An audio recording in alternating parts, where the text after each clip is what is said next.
মালাকুল মউত দূর থেকে দাঁড়ায় দাঁড়ায় দুনিয়ার মানুষদেরকে বলে, ইয়া আইয়ুহান নাস, মানুষ তোমরা কেন কাঁদো, তোমরা কেন কাঁদো, তোমরা কেঁদো না, তোমরা কেঁদো না। আল্লাহর ইজ্জতের কসম, আল্লাহ তাআলা যতদিন তার হায়াতের জিন্দেগি দিয়েছিল ততদিন সে বেঁচে ছিল। তার হায়াতের জিন্দেগি শেষ, দুনিয়া থেকে আল্লাহ তাকে উঠায় নিছেন। আবার যখন কান্না করে আজরাইল ডাক দিয়া বলে, ইয়া আইয়ুহান নাস, এ মানুষ তোমরা কান্না করো না। তার জন্য আল্লাহ তাআলা যতটুকুন রিজিক বরাদ্দ করেছেন ততটুকুন সে রিজিক খেয়েছে, তার একটা রিজিকও আর অবশিষ্ট নাই, তার রিজিক শেষ। এই কারণে আল্লাহ তাআলা তাকে দুনিয়া থেকে উঠায় নিয়েছেন। ঠিক কিনা? আবার মানুষ যখন কান্না করে, কবর ডাক দিয়া বলে, আজরাইল ডাক দিয়া বলে, হে দুনিয়ার মানুষ কান্না করো না, যে ইন্তেকাল করছে সে তো দুনিয়া থেকে বেঁচে গেছে।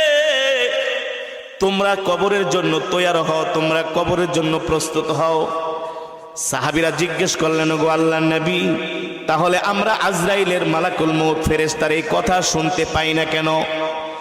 নবী বলেন, ও সাহাবীরা, দুনিয়ার মানুষ যদি এই কথাগুলো শুনতো তাহলে দুনিয়ার মানুষ কোনো ব্যবসা বাণিজ্য চাকরি বাকরি করতে পারতো না, খেত খামার করতে পারতো না। তাহলে সব মানুষ কবরের চিন্তায় দুনিয়া ছাইরা জঙ্গলে যায় শুধু ইবাদত করত। মান সালাকা তরিকান ইয়ালতামিসু ফীহি ইলমান সাহালাল্লাহু লাহু বিহি তরিকান ইলাল জান্নাহ। আল্লাহু আকবার।